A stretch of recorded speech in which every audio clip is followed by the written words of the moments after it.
magbabago. Sawa na ang Please take your seats.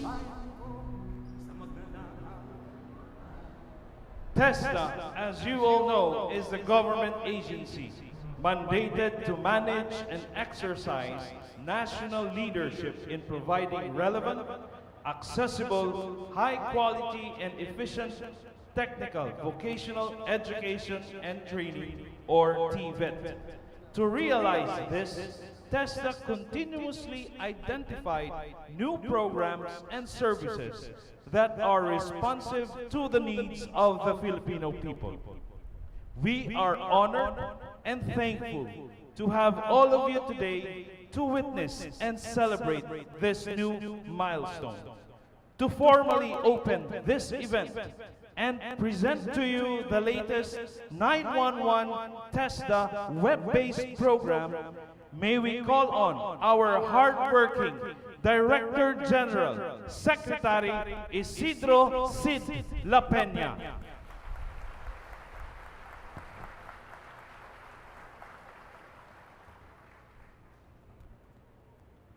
Our President, Mayor Rodrigo Roa Duterte, House Speaker Alan Peter Cayetano, Senator Christopher Lawrence Bongo,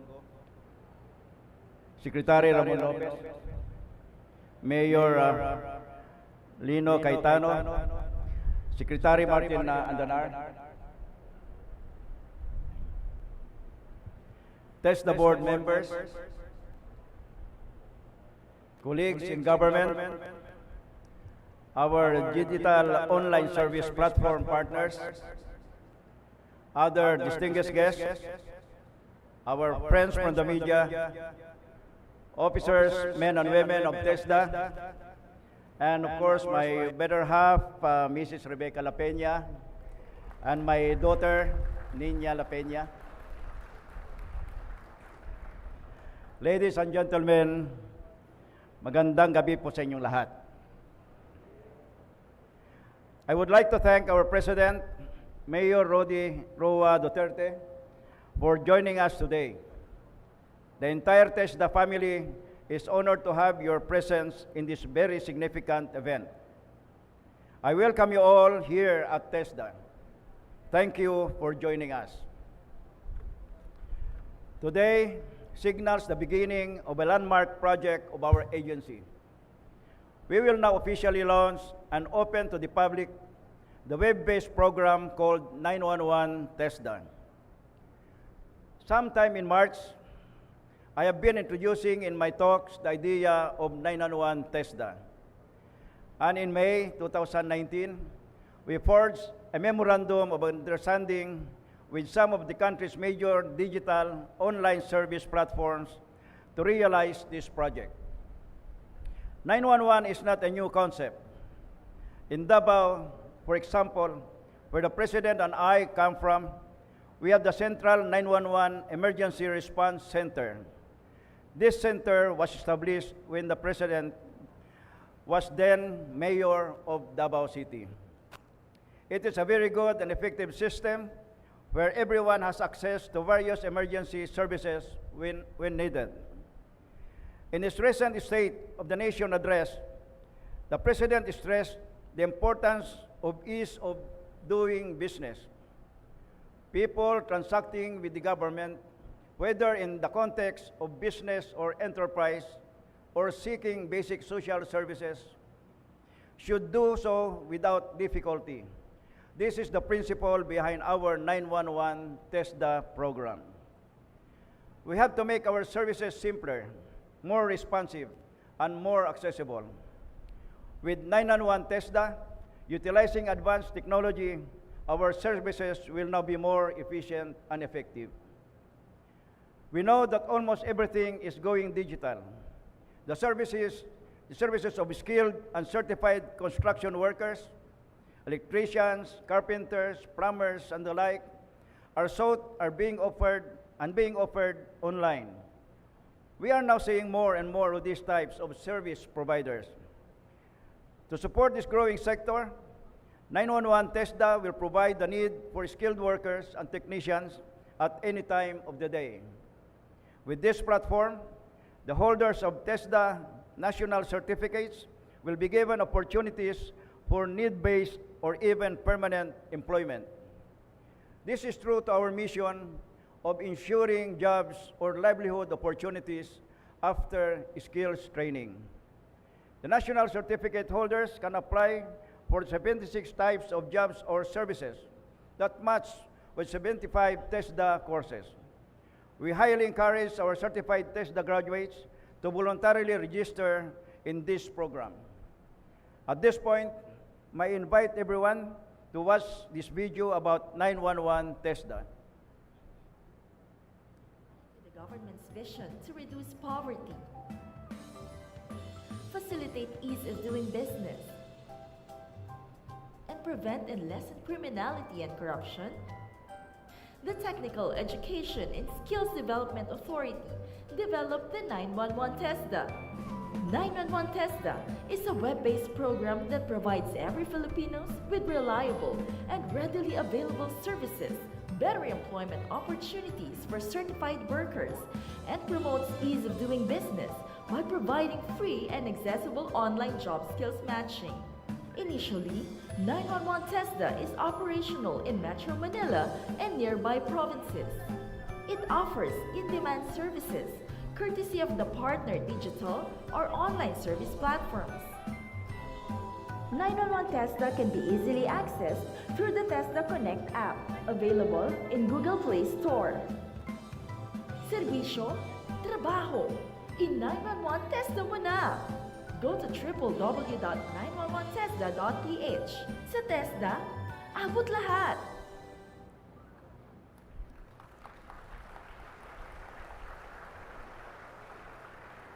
We have just seen that indeed 911 TESDA is an effective way of delivering the services of TESDA, matching and linking TESDA national certificate holders with prospective employers and clients in need of services. It is clearly a testament to the true meaning of TESDA, abot lahat. This is your TESDA, reaching out to everyone. This is TESDA at your fingertips, ready to help you with your basic needs. Serbisyo, trabaho, abot lahat. And now, please allow me to show you how to use our 911 TESDA online platform. The TESDA app, powered by Bezuko, is a mobile-based application promoting TESDA's programs and services. One of these is the service is 911 TESDA. Upon clicking the 911 icon, this will lead to the splash screen. Click on the search here bar to start looking for a service.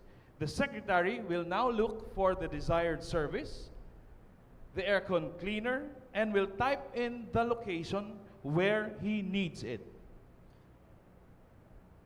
He will be now typing Taguig City, after which the system will now present the list of partners that match the criteria. He has chosen and has clicked on the Good Work logo. In the Good Work app, tap on the desired service category, and at this stage, we need to input the details of the booking. Specifically, the aircon cleaning for window type, when you want the service, and the preferred arrival time, which is 1 p.m. to 4 p.m. Please note that the service cost is indicated at the lower part of the screen. By clicking the next button, the secretary will now type in the specific address where he needs the service.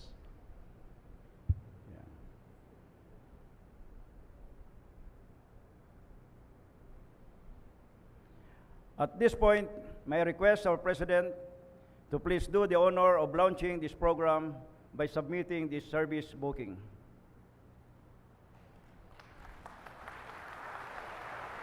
Sir, may I request you to tap the submit request bar to book your request for service.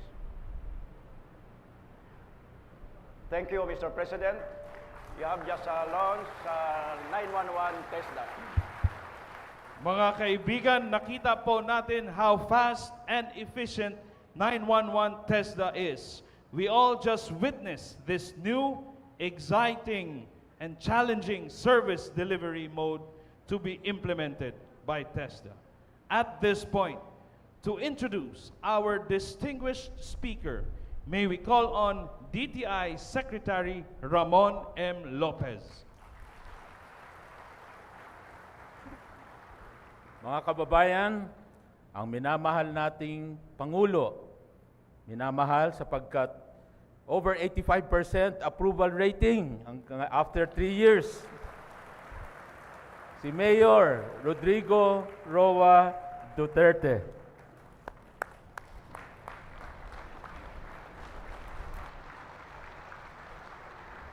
Kindly, magandang hapon po sa inyong lahat. Magandang gabi pala. I have a prepared speech. This is how TESDA is important to Malacanang. Only 2 pages. And it ends with mabuhay tayong lahat. Now, let me just veer away for a moment, what a few minutes, to introduce to you the person at the helm of TESDA. Used to be si Mamunjong, but he ran for governor in Lanao de Luzon, but he lost. Sayang, he was also a worker of government. Kami hong lahat, kami dito, we occupy the honored place in this program, but we are all workers of government. And we serve the people, no one else. Si Sid La Peña was a young soldier then, and I was a prosecutor when he was assigned in Mindanao, particularly in Davao. He was the 431st company commander attached to the Metro Discom noon. They used to call the outfit Metro Discom.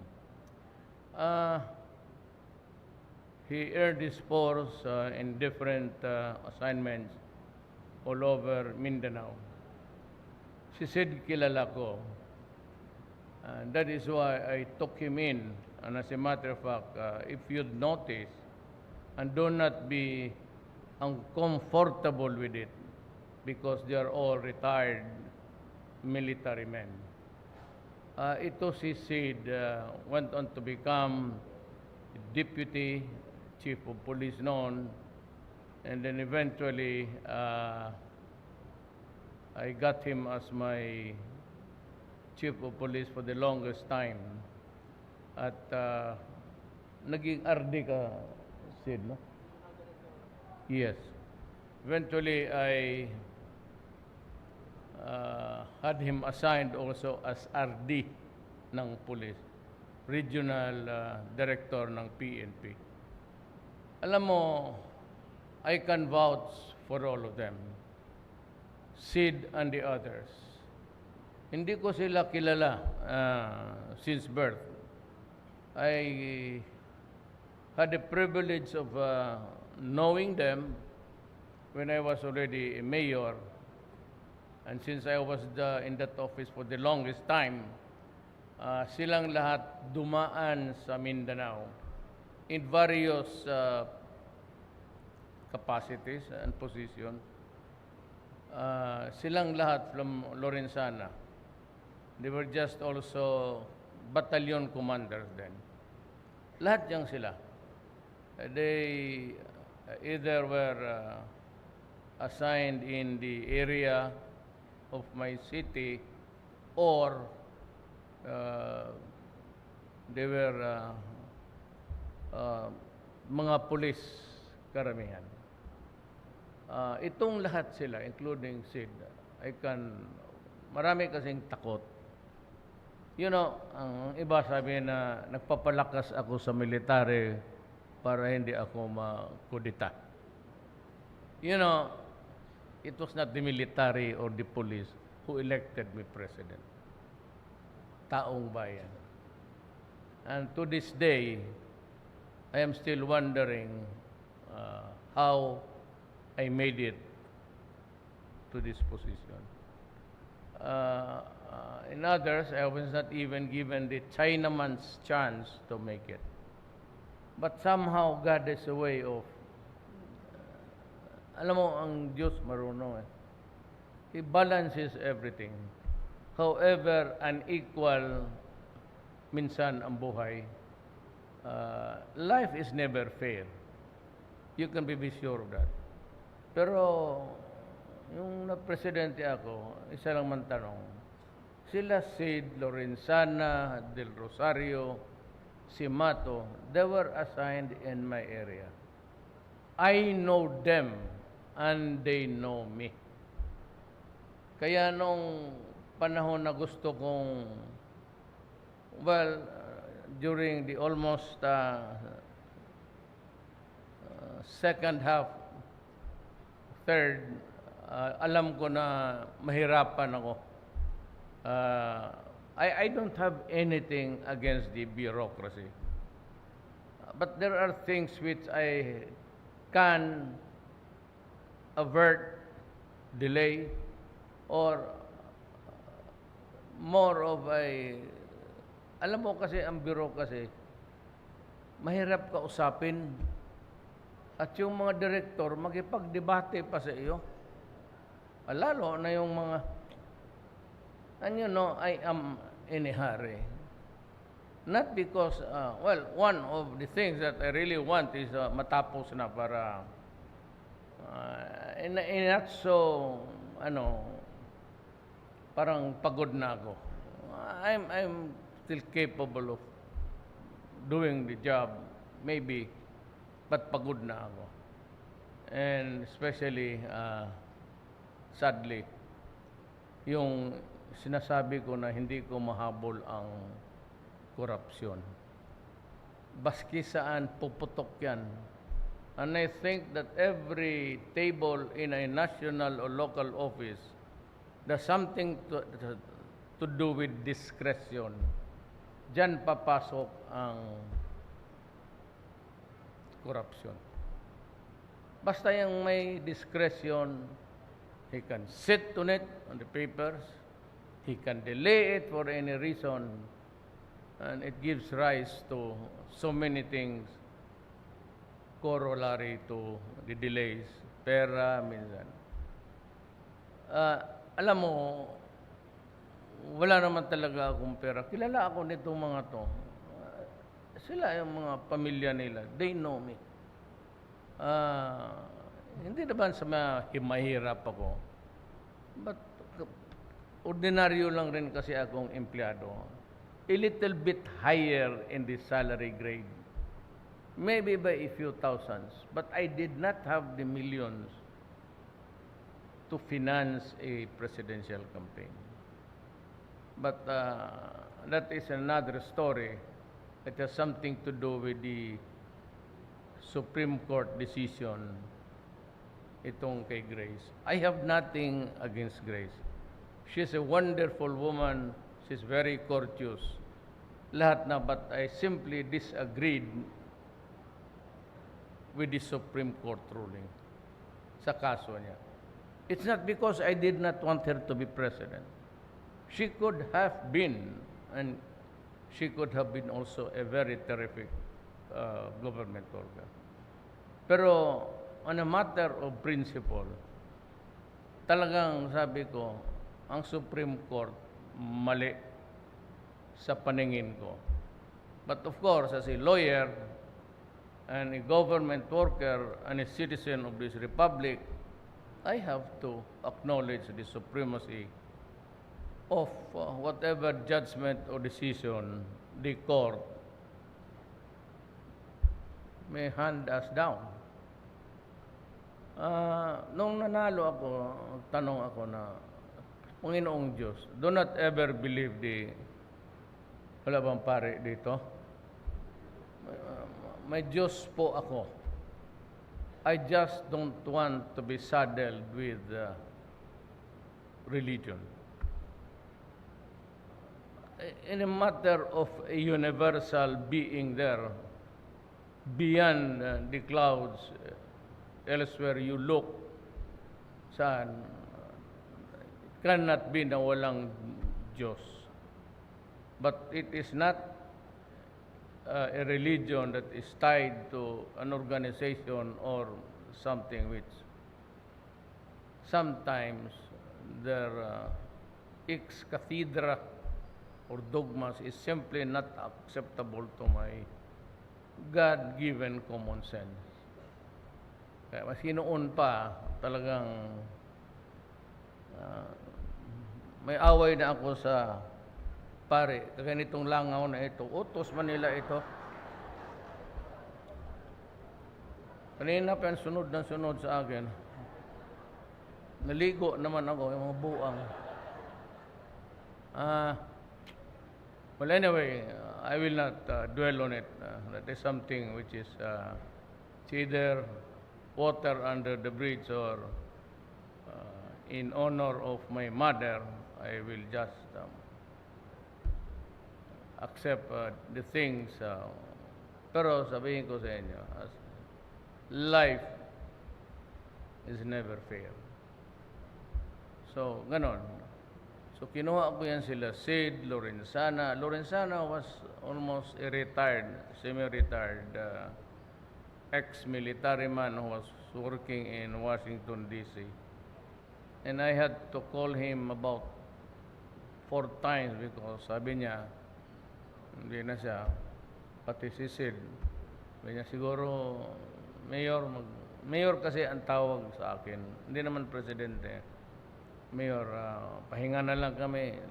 Let the other guys have a crack at it. But for the reason that I wanted things to be done fast and correct, alam nila, dumaan sila sa akin eh. At one time or another, I had a chance to just also say my piece because for the longest time I was the tangina mo. I was the Regional Peace and Order Council almost of the 23 years. So lahat ng dumaan ng Mindanao, and Eastern Mindanao, dumaan talaga sa akin. Ako naman, maya, maghintay ka. Itong speech ko ang ihampas ko sa iyo. Well, we had an excellent rapport. Ako naman, basta military, baski sergeant, nag-sir ko, you'd notice that. Sir, when I address, lalo hindi ko kilala. But if I address you as Sid, ganon, by the first name, ibig sabihin, kilala ko yan. More than just maybe an acquaintance, even a friend. So sila yung kinuha ko ngayon. Because alam nila, hindi ako utos na hindi legal. Being a lawyer, a prosecutor before that, mayorship, at hindi ko sila ipapasuko. And mind you, sabi ko naman sa kanila, there was one time I got mad because of an anomaly dyan sa medicines na ghost delivery. I resigned in front of all of them. It was a command conference, tapos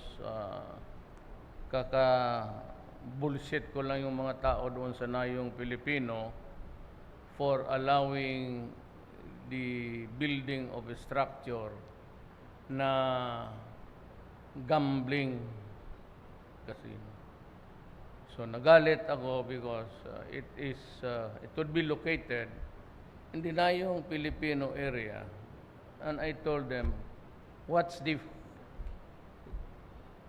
ano ang kahulugan nitong gambling casino sa ating nayong Pilipino na kultura. So pagdating ko doon sa command conference, pinasa sa akin ni Dominguez yung, Dominguez is a very, was our valedictorian since kindergarten kami.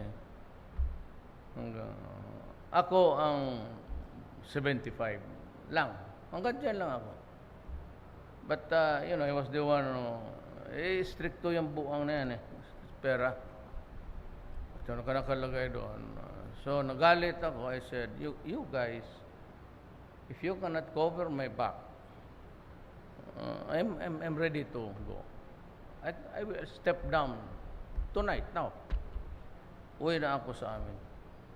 The second time, yung nag-cabinet meeting kami, may nagalit rin ako. Kasi, well, corruption.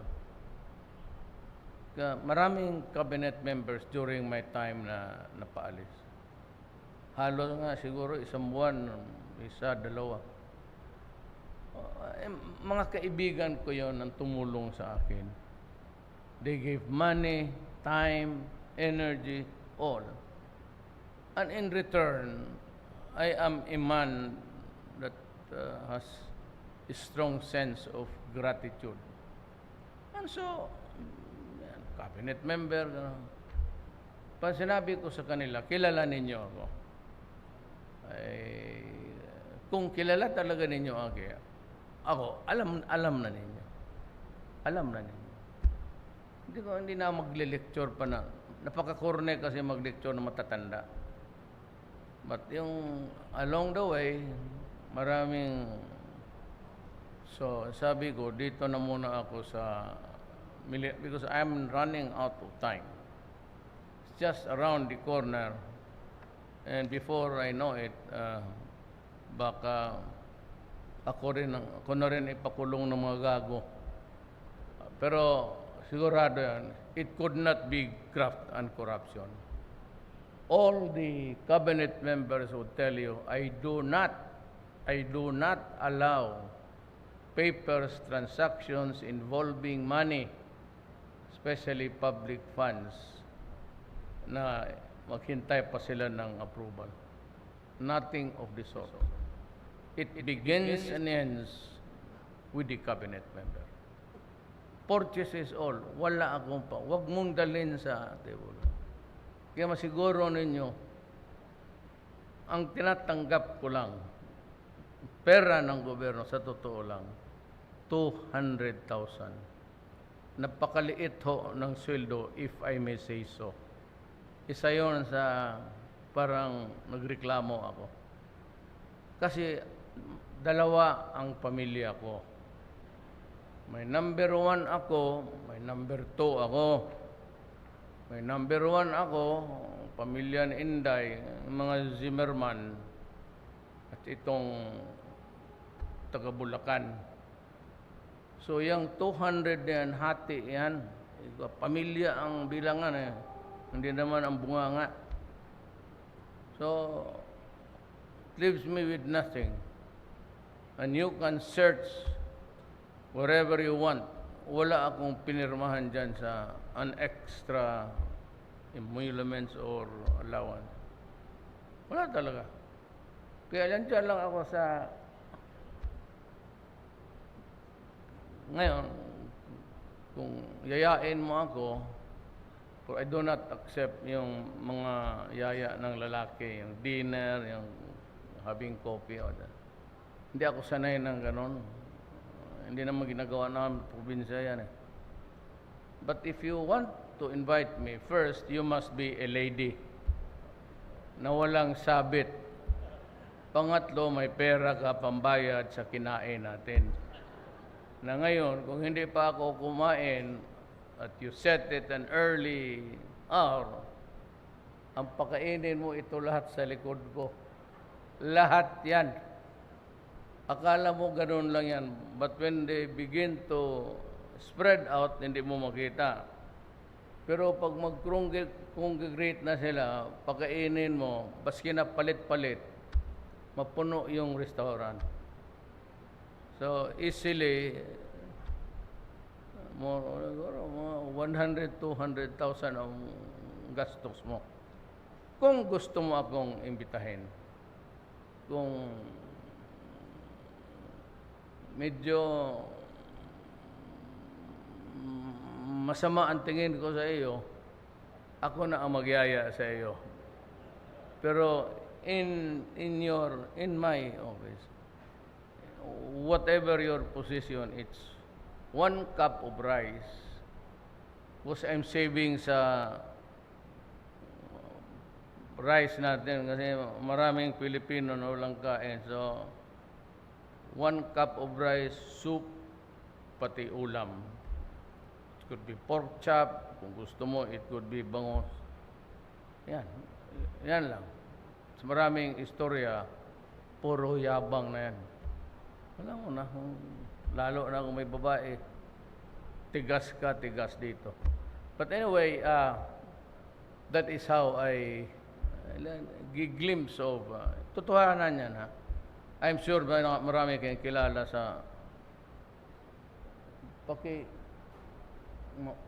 dinapuan ito ng unggoy.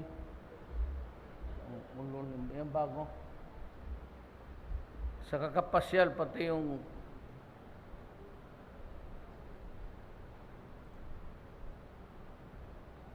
bote na lang, be. Diretso ka na lang.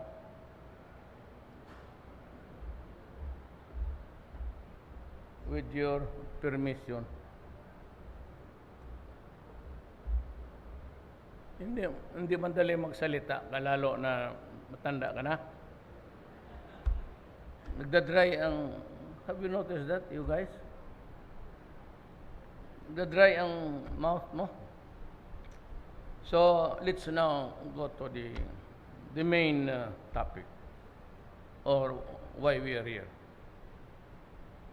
The age of innovation. They used to call it invention, is already here. So much so that you have to keep on learning. Ang maghabol talaga, pati yung mga anak natin. Ako, frankly, ang cellphone ko yung ganon. Hindi talaga ako matutok. Itong mga babae, turuan nila ako. Yan, Mayor, pag-access. Pag nandyan, I could remember the methodology. Pero pagka bukas, makalimutan ko. Paano ka itong Pero halika nga, turuan mo ako. Sir, ganito yan. Tapos magtingin sa akin, alam ko ang in-action. Either this guy is talagang bobo na o ayon na one who refuses to learn. Kami yan. Kaya hindi ako marunong tama yung the request of Secretary La Peña. Tiga-pindot lang ako. Pero kung sabihin mo magpunta ako ng mga application, honestly, wala akong alam yan. Dapat paggamitin mo ako, minsan ito totoo talaga. There's that danger. Ni itong si Bong, Senator Bongo. Pasalamat ka kaya. Tinuruan niya ako ng Viber, pero magpunta pa ako doon sa i-on ko. Minsan hindi nakalimutan ko, pero may mga listahan talaga yan. Mga kaibigan lang. So di marunong napindot ko kasi may babae na nagpadala ng birthday celebration niya. Yung gumaganon, ang tawag nila lang, bumirang. Napindot ko, Jesus Maria Josep. Pagpindot ko, sumabog lahat. pati sa asawa ko, sabi ko, kung wala yan, sabi ko, ano ba naman niya magpadala ng, ito naman, magselos ka ba sa aking katanda ko na? Wala. Yung iba na hindi ba tanda ang tingin sa akin, wala, no more. Mga taga, ganun ka, ganun. Wala tayong magawa.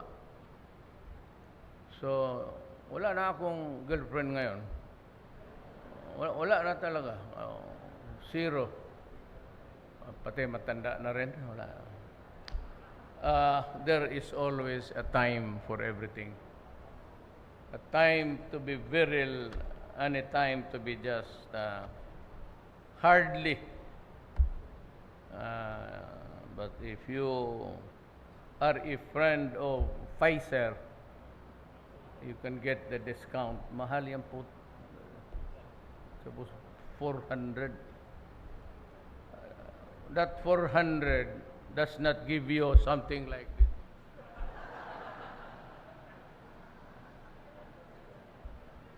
Hanggang dyan na lang yan. At huwag kang mag-isip ng problema. Kasi kagaya ko, kung mag-isip ako ng problema, no more. No revival yan. Diyan na yan. You wait. You have to work. Tsaka, kung nandiyan ka, kayong mga lalaki, puro mo tayo matatanda dito. You have to, the power of the mind must be there, nakafocus. Kasi, mga ganun yan. Mga ganun. Pag nawala ka, wala na, mapahiya ka. Now, I'd like to say something about today's event. Itong, there's the gadget. It was invented by several brilliant men sa Silicon Valley, started there, and today it is being used to benefit mankind. Ito, pagtulong sa ating mga kababayan. Ngayon, baski sa Davao, medyo kulang tayo ng skill. Kasi lahat pumunta doon sa Middle East. Kaya yung nagpapakaano ngayon, mga bagong building, they had to wait because some of them, the mga malalaki, and even SM, they go into foray sa Middle East to convince them to come home with a higher salary. Kasi itong paggawa nito, thank you. Paggawa nito, you need a master electrician. You cannot survive with a man on the tawagin mo, gawain mo, master carpenter.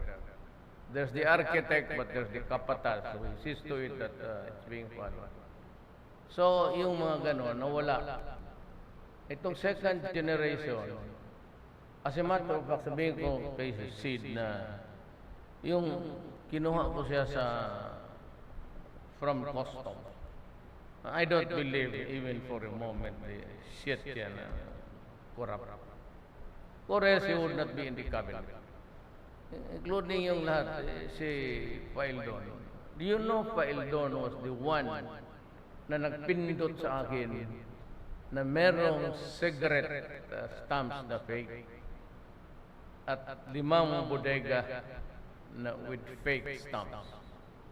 It was Faildon who was responsible for raising the revenue for 38 billion. Siya yun. Kakurap yun nilapitan na lang niya. Dominguez I think, went for 40. Tapos nakiusap sa akin ko, no. You go to the person concerned. You go to Dominguez. Tapos doon kayo magluhod. So, Dulay and Dominguez, then they went to me. Then sabi ko, well, I leave it to you to decide. Kaya nagkaroon tayo ng 38 billion. Kasi windfall. Actually, it was not Hindi, wala naman sa budget yung wala sa sources at traditional income natin. But, kaya sabihin ko lang sa inyo na kung bakit Paildon, pati si Sid nandito pa sa atin. Because they're really honest, and I can vouch for that. Walang hausaw itong mga tao na ito. Ano itong nandyan nga? Si Mato was a retired chief of staff. He was assigned in, ganon din, pinakiusapan ko. Halos lahat yan, ayaw. Yung ayaw, yun ang gusto ko. Pero kung mag-apply ka na attach is my resume, tapos doon, kung saan nag-graduate, post-studies, Harvard, huwag mo akong bulahin, puta. Dito lang ako sa, or PMA graduates, you have to have a minimum of intelligence bago ka makapasok. But they are all good men of goodwill. So itong innovation na ito yung magaganda ng isip ninyo na makakatulong sa bayan. The next generation, dito pa rin sila kukuha sa atin. Almost aging lahat eh. Japan, America, especially Europe. Kaya magyabang yung mga puti na yan. One day, they would run out of human being. Ang pinakagwapo, Pilipino na pati Pilipina. Wala, non-productive na yung mga yan. Parang bibidal na lang. So they would continue to look beyond the shores and look for sources of talent.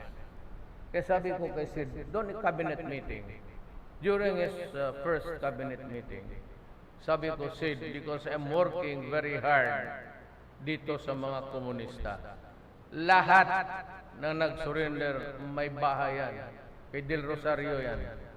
May kundo yan. Binibigyan ko ng kundo, binabayaran ko ng sweldo para mag-aral dyan sa TESDA. So they can have this skill, and if jobs are not available here in the next few years, they can always go out and seek employment somewhere. And they can be productive. So yan ang bakit ako nandito. I appreciate innovation. Just call it invention.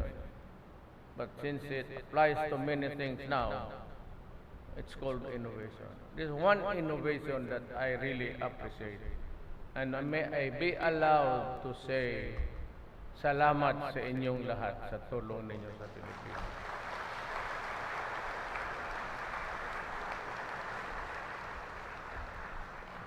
Problema, nakalimutan ko na tuloy yung salutations.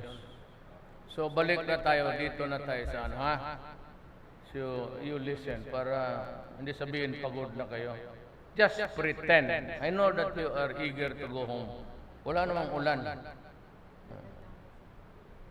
Yes, ma'am. House Speaker Alan Peter Cayetano and his lovely wife. Dito. Si Mayor and si Lino. Sorry, Tagig Mayor. Kailan kaya matapos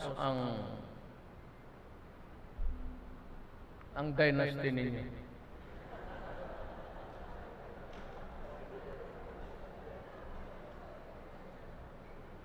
Well, you can ask the same question safely with me.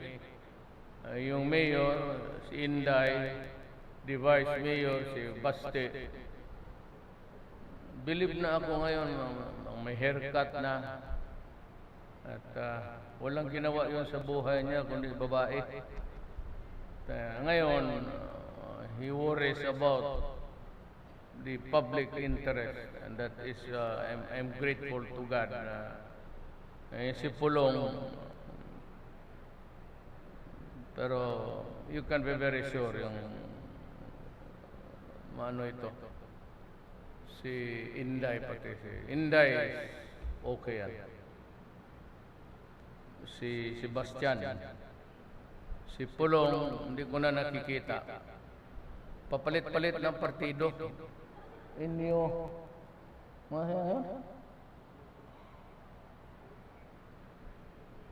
bakit NPA na lang siya, mas mabuti pa.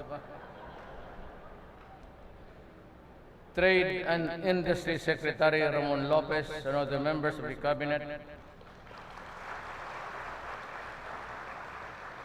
TESDA Director General Isidro La Peña and his mom, lovely wife.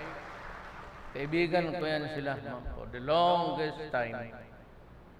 Senator Bongo. Ito, Batanggenyo to. You're not really from Davao. Migrant na lang yan sila, gaya namin. If you are not a Maranao, if you are not a Maguindanao, Kagan, Sama, Tausog, if you do not speak the dialect, and you are a Christian, you are not a Mindanaoan. You are a descendant of a migrant Christian. Yan ang the officials and employees of the Technical Education and Skills Development Authority, mabuhay kayong lahat. Other distinguished mga kababayan. Basahin na lang natin ito kay mag-uwi na tayo. Today's launching of 911 TESDA affirms this administration's strong commitment to open more doors of opportunities for our countrymen who are in need and are willing to engage in gainful employment and productive skill. Kayong mga NPA, gago kayo mga ulol, dito na kayo, mag-enroll kayo. I am pleased with the efforts of the Technical Education and Skills Development Authority in making the undertaking possible. This initiative is just one of the innovative solutions that will bring technical vocational education and training, or TVET, graduates closer to the local labor market. I forgot to mention si Secretary Andanar. Tumindi ka para ito yung sinasabi nila na marami ang babae. Kasi pugi raw eh. I am confident that this program will significantly contribute to our efforts to provide livelihood opportunities that will enable our people to make a decent living, in the process empower them to contribute to our overall growth as a nation. This web-based project is definitely responsive to the growing demand for quality services in households, communities, and enterprises by harnessing the great potential of a digital online service provider. It is my hope that by providing efficient, dependable, and reliable means of job application, matching, and hiring, we will be able to promote ease in doing business and at the same time augment our workers' income and increase the demand for employment in automotive, electronics, transport, logistics, and other vital services. As we forge a strong network of services and job linkages in public and private technical vocational institutions, I am hopeful that our TVET students and graduates are all over the country will successfully land jobs that will best suit their skills and qualifications. Let me express my heartfelt gratitude to our industry partners who made 911 TESDA possible. May you continue working with government so we can attain our common goal of producing well-trained individuals will become agents of positive transformation in the respective sectors. It is just fitting that we launch this groundbreaking project as we also prepare to celebrate TESDA's milestone 25th anniversary next month. Panibagong speech to. May this inspire each of you to further enhance the quality of technical and vocational education in the country, so we may open more doors of opportunities for the advancement of our fellow Filipinos. As I have said kanina, it ends with mabuhay tayong lahat.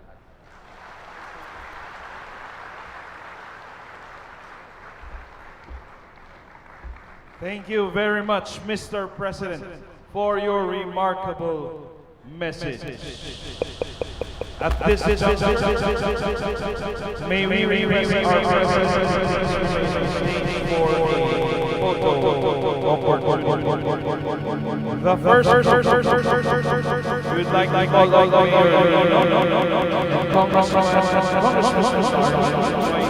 our guest on stage. We would like to call